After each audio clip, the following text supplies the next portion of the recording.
petite mise à jour, nouvelle de qu'est-ce qui se passe dans nos familles. Il n'y a pas de grand changement, en fait. Ouais. Au moins une fois par semaine, on fait l'aller-retour à Québec pour des traitements ou quoi que ce soit. Puis 3-4 jours par semaine, ici à Chicoutimi, il y a des prises à sang, des traitements chimio, quoi que ce soit.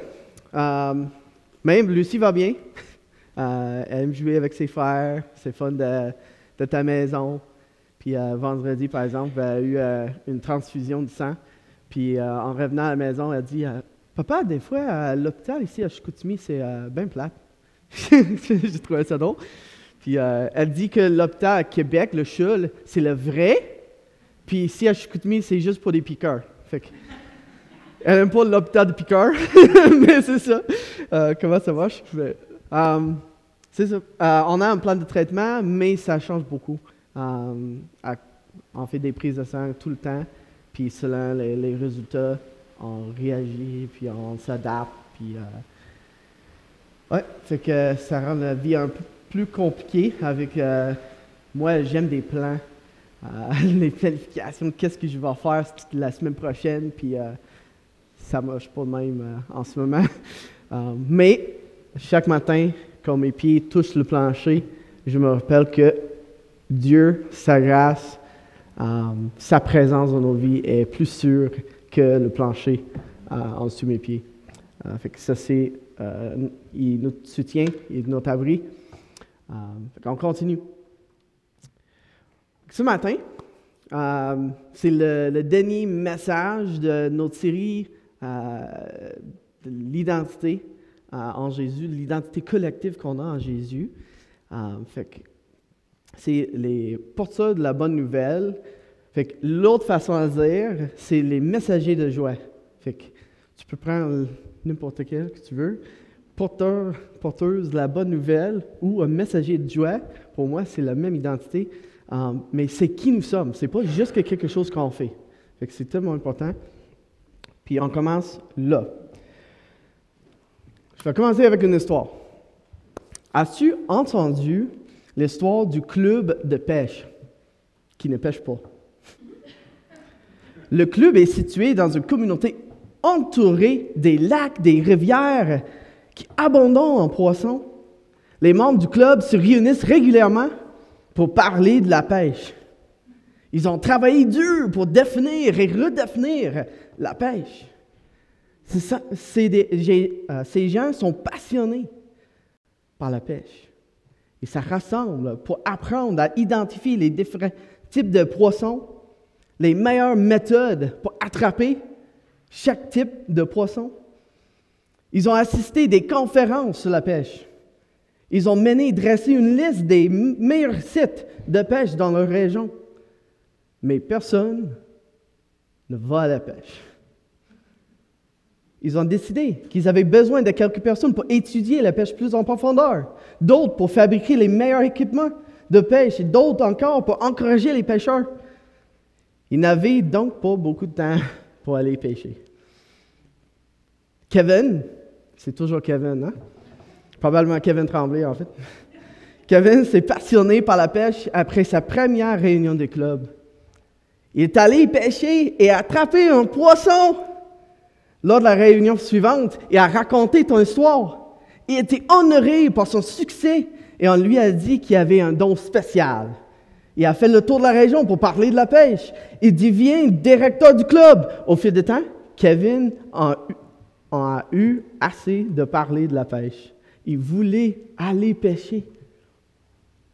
Il a donc invité un ami à aller pêcher et, par chance, ils ont attrapé du poisson. Le club de pêche comptait des nombreux membres et les poissons ne manquaient pas. Le problème, c'est que peu de gens faisaient de la pêche. Et Jésus fait de nous des pêcheurs d'hommes. C'est un aspect de notre nouvelle identité en Jésus. Quand Jésus est venu sur la terre, au début de son ministère, en Marc chapitre 1, on lit, il proclamait la bonne nouvelle du royaume de Dieu et disait, « Le moment est arrivé et le royaume de Dieu est proche. changer d'attitude, se repentir et croire à la bonne nouvelle. Jésus est venu proclamer la bonne nouvelle du royaume de Dieu. Puis tout de suite après, qu'est-ce que Marc a dit? Il raconte l'histoire de l'appel de Jésus à ses premiers disciples.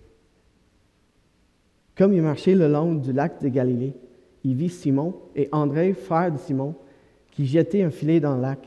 C'étaient en effet des pêcheurs. Jésus leur dit, « Suivez-moi, et je ferai de vous des pêcheurs d'hommes. » Jésus appelle à ses disciples à proclamer la bonne nouvelle du royaume, que le Messie est là. Il guérit les malades, libère les captifs, il repousse les ténèbres. Le royaume de Dieu est présent en Jésus. Il est venu accomplir toute la justice. Il est venu nous réconcilier avec Dieu. Jésus s'est livré pour être crucifié. Et là, sur la croix, il crie, « Tout est accompli. » L'offense du péché est effacée, la malédiction renversée. En tant que vainqueur du péché, la mort est abattue. Et Jésus est ressuscité le troisième jour. Il a vaincu le péché et la mort. Il est vivant comme roi des rois à jamais. Et en tant que roi des rois,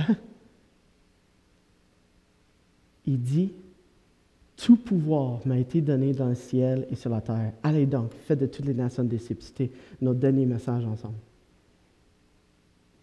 Puis en Actes chapitre 1, Jésus dit, « Vous recevrez une puissance lorsque le Saint-Esprit viendra sur vous et vous serez mes témoins. »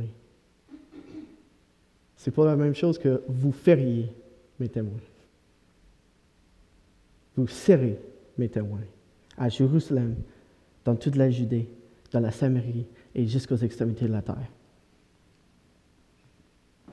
Donc, pour aujourd'hui, le fondement, c'est que l'évangélisation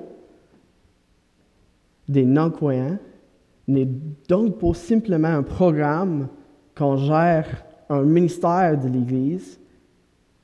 L'évangélisation est le fruit inévitable de notre identité en Jésus en tant que porteur de la bonne nouvelle.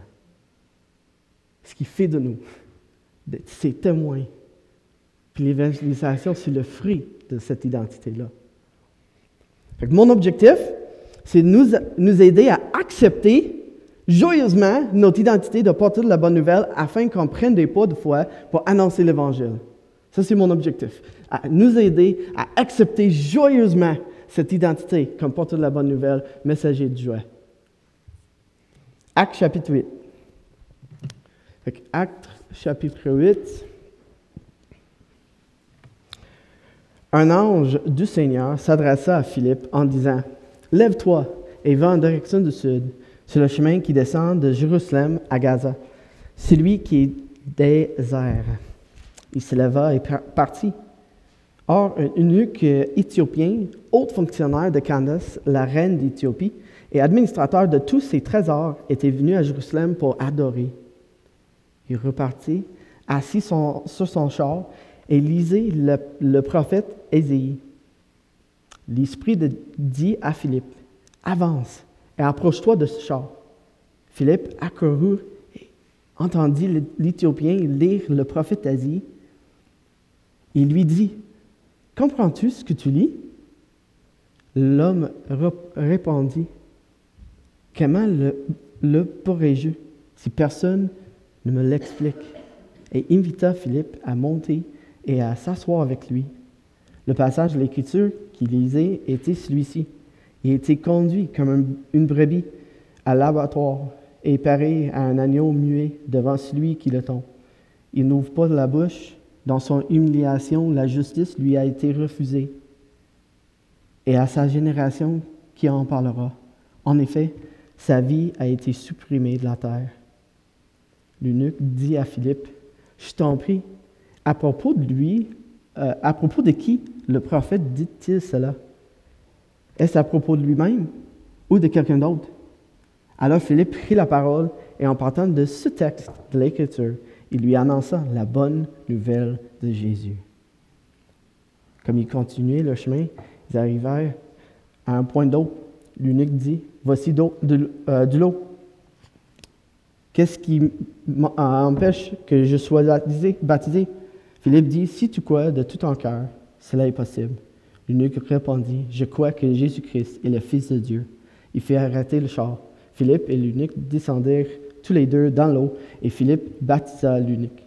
Quand ils furent sortis de l'eau, l'Esprit du Seigneur enleva Philippe, et l'eunuque ne le vit plus. Il poursuivit sa route tout joyeux. Philippe se retrouva dans Azo, puis il alla jusqu'à Césarea, en évangélisant toutes les villes par lesquelles il passait.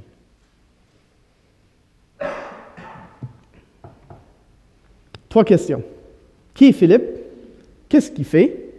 Et qu'est-ce que ça veut dire pour nous? Qui est Philippe? Avant tout, on constate que Philippe n'est pas un apôtre.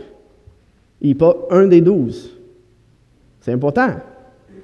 Parce que si on pense que Matthieu 28, allez faire de toutes les nations des disciples, ou Actes chapitre 1, juste avant l'ascension de Jésus, c'est juste à les 12, les 11 en fait, disciples, ça change la façon qu'on pense. Mais Philippe, il n'est pas un des 12, il n'est pas un apôtre. C'est important parce que ça nous dit que l'Église du Nouveau Testament ne croyait pas que c'était uniquement la mission des apôtres de proclamer l'Évangile.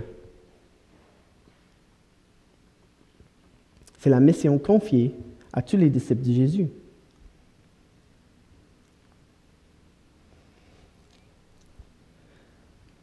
Alors, Philippe, pas apôtre, qui est-il? On rencontre Philippe en Actes chapitre 6. Fait que juste quelques pages en arrière. Verset 1. À cette époque-là, alors que les nombres des disciples augmentaient, les hellénistes, les Grecs, murmurèrent contre les Hébreux, parce que leur vœuvre était négligée lors des distributions quotidiennes. Les 12 convoquèrent l'ensemble des disciples et dirent, « Il ne convient pas que nous délacions la parole de Dieu pour servir aux tables. C'est pourquoi, frères et sœurs, choisissez parmi vous 7 hommes de qui l'on rend un bon témoignage, remplis d'Esprit Saint et de sagesse, et nous le chargerons de ce travail. » Et Philippe est un des 7 que l'Église choisit. Un membre de l'Église, il rend un bon témoignage, il est rempli d'esprit et de sagesse. Il est donc un disciple de Jésus, un enfant de Dieu racheté par le sang de Jésus sur la croix, assuré du pardon et de la vie éternelle dans la résurrection.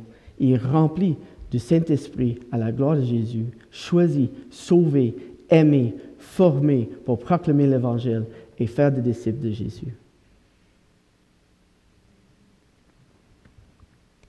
En réfléchissant à l'histoire de notre texte aujourd'hui, je veux qu'on comprenne que Philippe,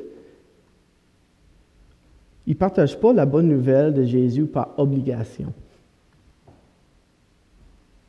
ou par une sorte de culpabilité chrétienne.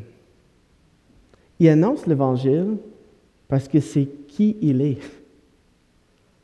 Il est un disciple de Jésus.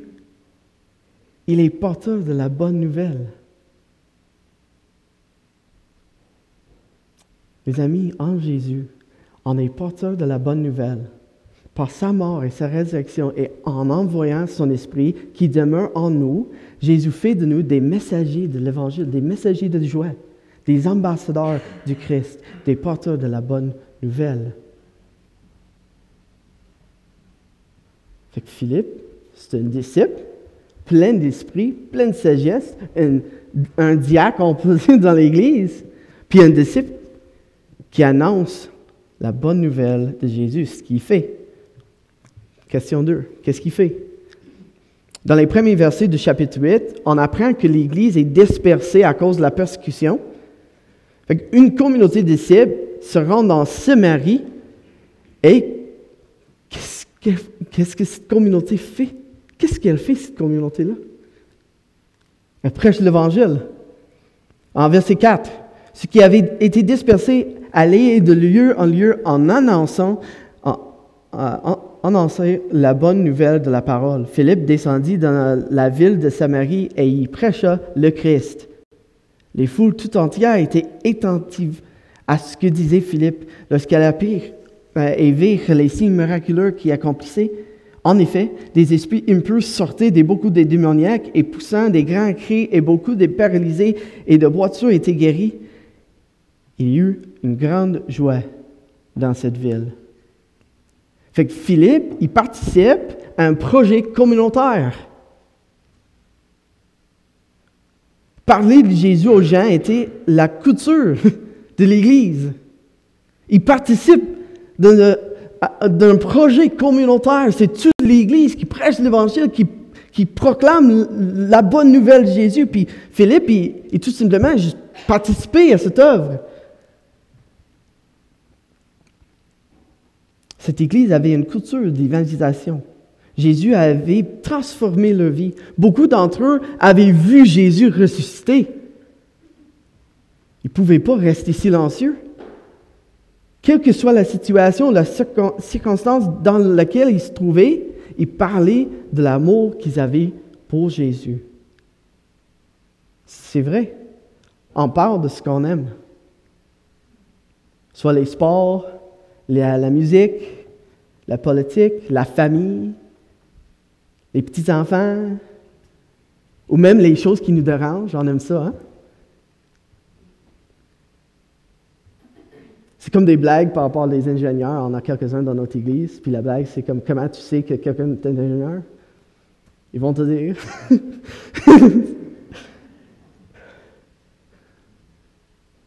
Ce groupe de disciples, cette église, avait perdu presque tout. Ils étaient en fuite avec toutes sortes d'incertitudes. Mais ils avaient Jésus. Ils avaient tout ce dont ils avaient besoin. Même dans la persécution.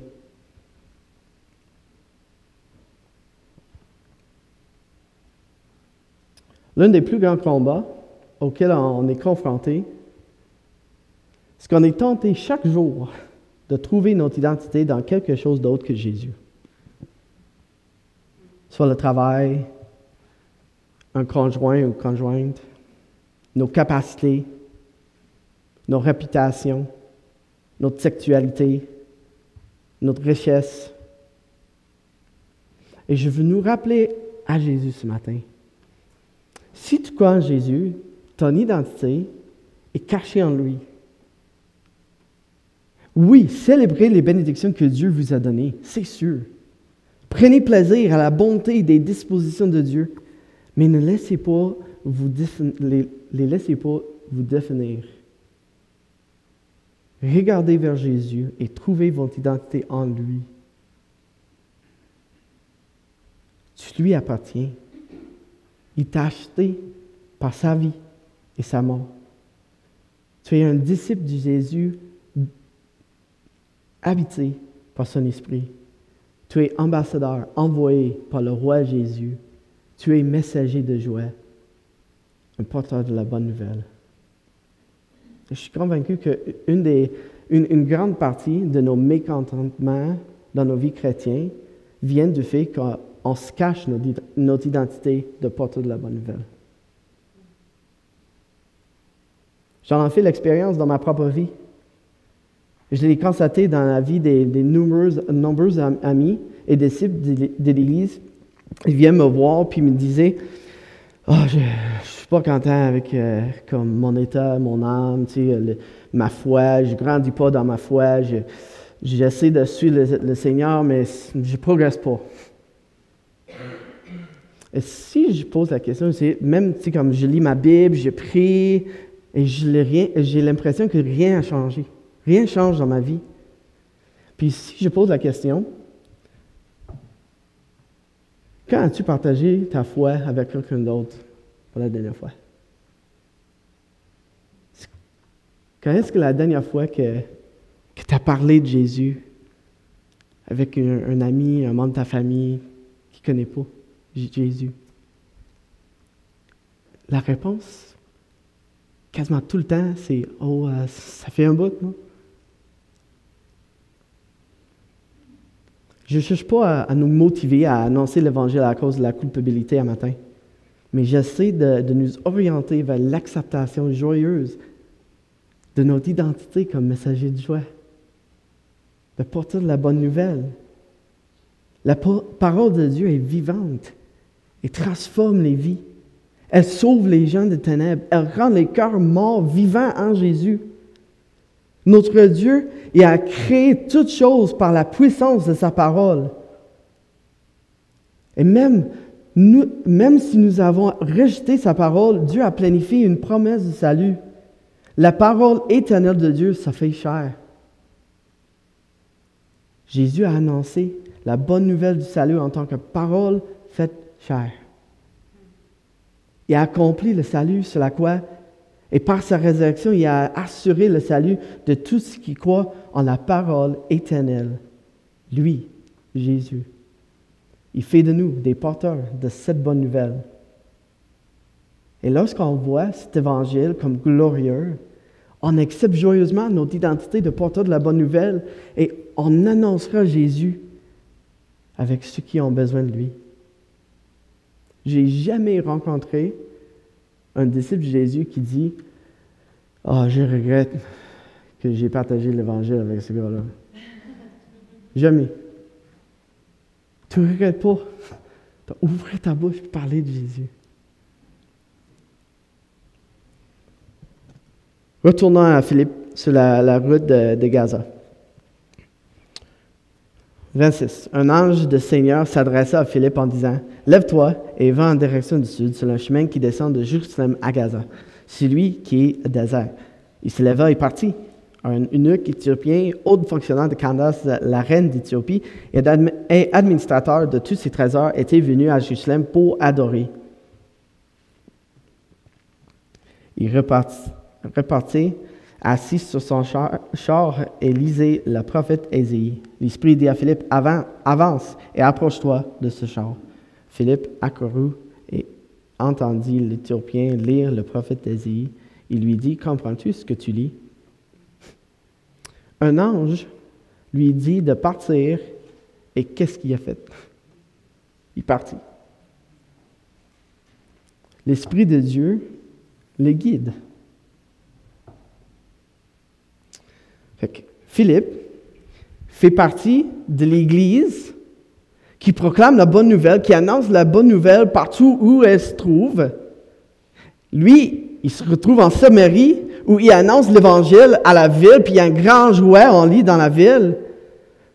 Il reçoit des dons pour faire des miracles. Beaucoup de gens croient, puis Dieu, lui, le conduit à une rencontre spécifique avec cet homme sur le chemin vers Gaza. Mais c'était en faisant partie de l'Église que Dieu l'a appelé. Et deux observations. Lorsque Philippe obéit pour la première fois, en verset 27, il n'y a aucune idée de ce qui va se passer. L'ange dit, va par là, puis il a oublié, mais il n'a aucune idée de ce qui va passer. Il sait seulement qu'il a été chargé d'une mission par Jésus et qu'il a reçu des instructions précises. Deuxième, ce que je viens de dire, c'est en proclamant l'Évangile en Samarie que Dieu l'appelle à une tâche spécifique. Puis si tu dis, mais Aaron, écoute, là, si un ange me disait où aller, et si l'Esprit me montrait à qui parler, ce serait plus facile. Peut-être. Mais deux réponses. Première, le même Esprit qui a ressuscité Jésus, le même Esprit qui a conduit Philippe sur la route de Gaza, est vivant et demeure en toi. Comme le même Esprit, l'Esprit de Dieu, la troisième personne de la Trinité, Dieu lui-même. L'Esprit Saint demeure en toi et en moi. Si on dépendait de lui pour vivre notre identité en Jésus, juste imagine. si on dépend sur le Saint-Esprit de Dieu qui demeure en nous pour vivre notre identité en Jésus. Le Saint-Esprit vit pour magnifier, pour glorifier Jésus. C'est son rôle, ce qu'il fait. Il fait son travail en nous, il fait son œuvre en nous pour glorifier Jésus, en nous et à travers nous. Et je sais que certains d'entre vous s'inquiètent de mes convictions théologiques en ce moment. Je sais. Qu'est-ce qu'il va dire par rapport au Saint-Esprit? Ce jeune homme, est-ce qu'il est trop charismatique?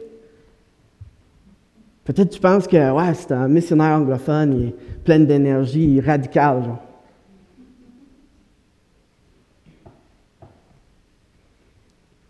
Même si tu as des doutes sur mon sujet, là, je pense qu'on est tous d'accord sur le fait que l'Esprit de Dieu est à l'œuvre dans le monde à travers son Église. Il vit en nous comme Dieu. Habite en moi.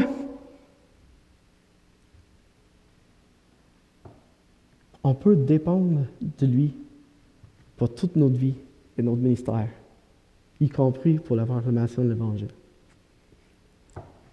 Deuxième réponse, moins charismatique. En quoi dans la providence de Dieu? Oui, c'est une doctrine précieuse, la providence de Dieu. J'aime la définition de John Piper. Il dit « La providence de Dieu est sa souveraineté intentionnelle par laquelle il réussira à accomplir son but ultime pour l'univers. La providence de Dieu met en œuvre ses plans, guide toutes choses vers son but ultime et conduit à la réalisation complète de sa volonté. » Puis en quoi que c'est vrai? Puis ça veut dire que lorsque tu sors de chez toi pour faire quelque chose avec tes voisins, ou tu vas au travail, ou à l'école, au cours de danse, yoga, quoi que ce soit,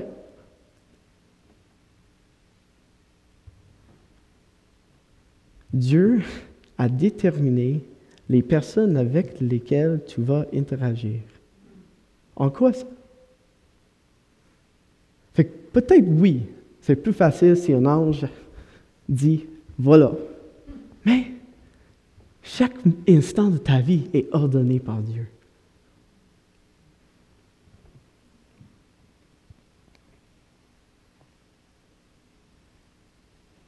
Peut-être c'est mieux juste de prier chaque matin. Père, en Jésus, tu as fait de moi un porteur de la bonne nouvelle. Je prie pour que par ton esprit, tu me guides vers quelqu'un qui a besoin d'entendre l'Évangile aujourd'hui. Donne-moi du courage et des mots à dire. Remplis-moi de ton esprit pour annoncer Jésus. On pourrait être surpris de ce que l'Esprit de Dieu fera en nous et à travers nous. Alors, l'Esprit dit à Philippe, « Char, voilà, vas-y. » Puis Philippe, il est comme, « OK. » Il court après le char. Juste, imaginons un moment la situation, là. C'est comme, « OK. » Il court, puis qu'est-ce que je vais dire, là? Je cours après un char. Dans le désert, il n'y a personne d'autre. Puis il entend le gars, il est en train de lire Ésaïe. J'aime cette histoire parce que Philippe, il accepte c'est quoi le bon mot, la maladresse, le awkward de circonstance. Là. Parfois, on attend un moment parfait pour parler de Jésus. Et avec nos amis, c'était juste pas un bon moment. Écoutez, là, c'est sûr, pour aborder le sujet, même dans nos cultures, le sujet de Jésus, la foi, la spiritualité, ça va être awkward. Parce qu'on aime éviter ces genres de conversations. Mais personne n'est jamais mort de gêne, OK? Jamais. En fait, des milliers de vies ont été sauvées grâce à des conversations gênantes. Moi aussi.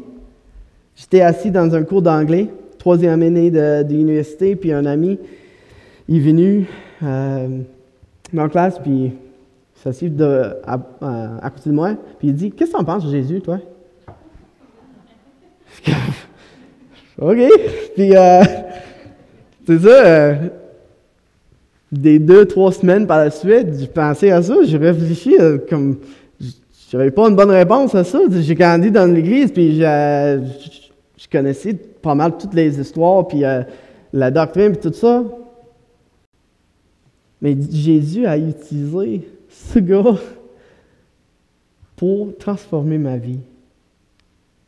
J'ai échangé mes propres rêves pour ma vie, pour quelque chose, pour un autre rêve. Et ça a commencé par une conversation probablement gênante pour lui. Et tout comme Mike, Philippe commence par une question. Comprends-tu ce que tu lis? Ça, c'est comment Philippe il commence la conversation. Hey, j'entends que tu es en train d'aller à Ésaïe. Est-ce que tu comprends ce que tu lis?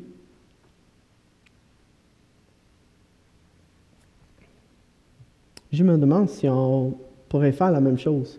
En pensant aux personnes dans ton entourage, en priant pour les personnes que Dieu a placées par sa providence dans ta vie, juste écris quelques questions spécifiques à leur poser. Plus que tu apprends à les connaître, plus que tu pourrais leur poser des bonnes questions. Tu es un porteur de la bonne nouvelle de Jésus.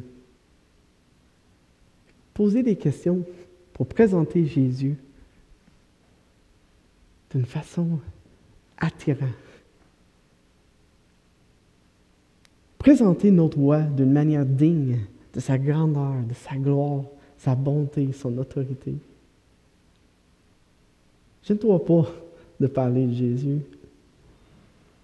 Le mois dernier, j'étais au Québec. Puis Mélissa, elle m'a demandé d'aller au centre d'achat pour acheter un dîner ou quoi que ce soit. Puis je suis sorti de l'hôpital. J'ai traversé la rue. Puis quand je suis arrivé à l'autre bord, il y a un homme vêtu d'un manteau noir puis un chapeau qui est digne d'un film de gangster, genre, tu sais. Puis là, il s'est proché de moi, puis il m'a donné un tract. J'ai oublié ce matin de l'amener, mais c'était un peu bizarre, en fait, ce tract-là. Là. Il ne m'a pas parlé. Il ne m'a pas posé une question. Il n'a même pas demandé mon nom. Il a juste donné un tract, puis il dit « Je ne suis pas un témoin de Jéhovah. » Puis il quitte, là. Je suis comme « OK, mais en ce moment-là, je suis pasteur d'une église, puis j'aime Jésus, puis moi, je me sentis comme un projet. » Tu sais, comme il y a un boîte accroché, puis OK, j'ai 30 tracts à donner, fait que là, non, c'est pas l'évangélisation, là. Je suis pas ici pour accuser cet homme de quelconque faute, là, mais je te donne cet exemple pour te dire que c'est pas l'évangélisation. J'ai eu l'impression d'être un projet, mais tout ce que je sais de lui, c'est qu'il n'est pas témoin de Jéhovah. Tu sais?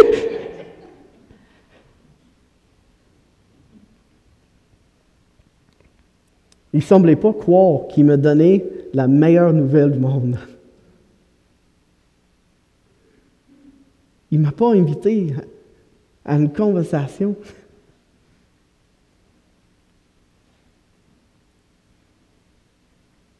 Est-ce que tu comprends ce que tu lis? Ils répondent, comment le pourrais-je, si personne ne me l'explique?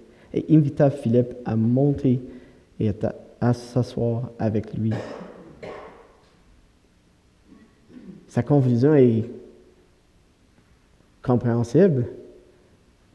Il vient de se rendre à Jérusalem, où il a sans doute entendu des messages très contradictoires sur les serviteurs souffrants d'Ésaïe 53. Qui est cet agneau? Le passage de l'Écriture qu'il lisait était celui-ci. Il a été conduit comme une brebis à l'abattoir et pareil à un agneau muet devant celui qui le tend. Il n'ouvre pas la bouche. Dans son humiliation, la justice lui a été refusée. Et en sa génération, qui en parlera? Et en effet, sa vie a été supprimée de la terre. C'est à propos de qui? J'entends beaucoup de messages.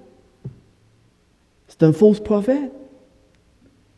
Peut-être que c'est juste un bon enseignant. Il y a quelqu'un qui m'a dit que c'est le sauveur du monde, mais comment ça? Et Philippe ouvre la bouche. Et il commence là où se trouve l'eunuque. Il répond à sa question et fait connaître Jésus.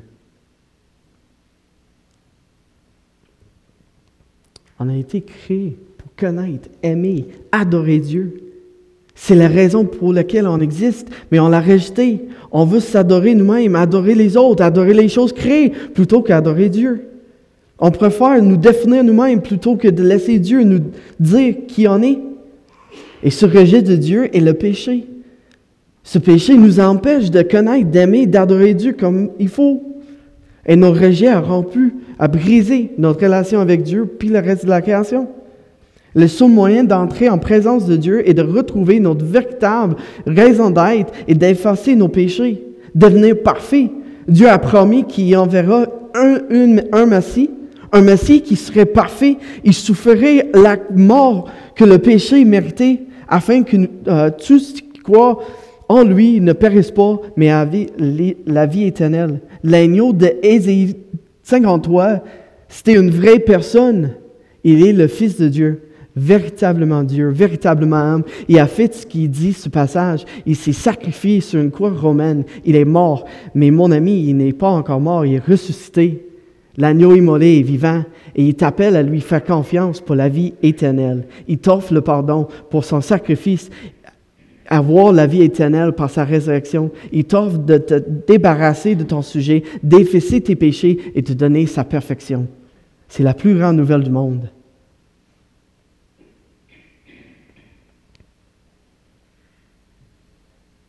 Et l'eunuque, il entend cette bonne nouvelle et il dit: voici de l'eau. Qu'est-ce qui empêche que je sois baptisé? J'aime ce que Al Mohler il dit. L'homme chargé du trésor de la reine voyage sur la route appelée trésor lorsqu'il trouve le vrai trésor en Jésus. Est-ce que cet évangile, est-ce que c'est ton trésor? Est-ce que Jésus est ton trésor? Philippe a la joie de baptiser ce nouveau croyant dans la famille de Dieu. Et tout à coup, la promesse d'Actes chapitre 1, vous serez mes témoins dans Jérusalem, Judée, Samarie et quoi? Les extrémités de la terre, se réalise. Philippe avait vu l'Église grandir à Jérusalem. Il avait été témoin de Jésus en Samarie. Et le voilà sur la route de Gaza, l'extrémité de la terre de l'époque. Toutes les nations. L'Église est née.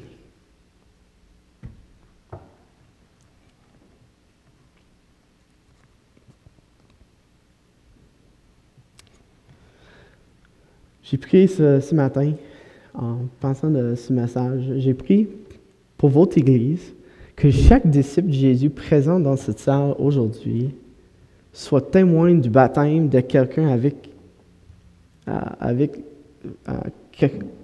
soit témoin du baptême de quelqu'un avec qui il a partagé l'Évangile. Imagine si chaque personne dans cette salle témoin d'un baptême d'une personne avec laquelle tu as partagé la bonne nouvelle. Ça va être une joie. Autre que connaître Jésus, il n'y a pas plus grand joie que de voir quelqu'un autre trouver la vie éternelle et la vraie joie en Jésus.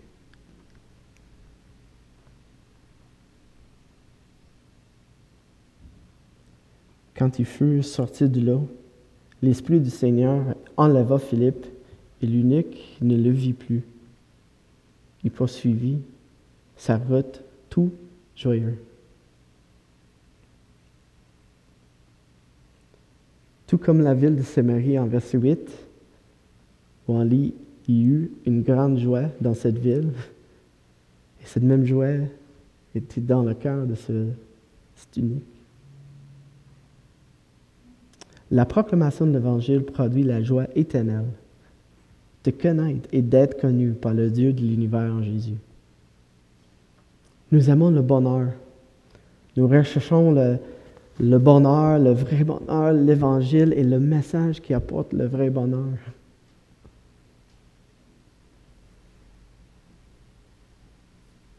Si tu veux offrir à quelqu'un un bonheur qui ne cessera pas, une joie qui ne se fasse jamais, parle-lui de Jésus. Annonce la bonne nouvelle d'un sauveur. On est des porteurs de la bonne nouvelle. Ce que Jésus dit dans sa parole, et il promet que son esprit, en nous guidera et nous enseignera ce qu'il faut dire. Voici 4 petits points, juste pour résumer l'histoire en Actes chapitre 8 qu'on a lu. Petit résumé en 4 points. 1. L'évangélisation n'est pas un programme ou un ministère, mais une culture qui vient surnaturellement lorsqu'on accepte joyeusement notre identité de porteur de la bonne nouvelle. Max Stiles, il dit, dans une culture d'évangélisation, l'objectif, c'est que tout témoin prie et saisissent les occasions qui leur sont présentées. C'est ça. Deuxième, on accepte joyeusement et met en pratique cette identité lorsqu'on grandit dans notre compréhension et notre amour de Jésus, de tout ce qu'il a fait et tout ce qu'il fait en nous par son Esprit, ce qui est l'Évangile, en fait, c'est un résumé de l'Évangile. On accepte joyeusement et met en pratique notre identité lorsqu'on comprend et vit l'Évangile.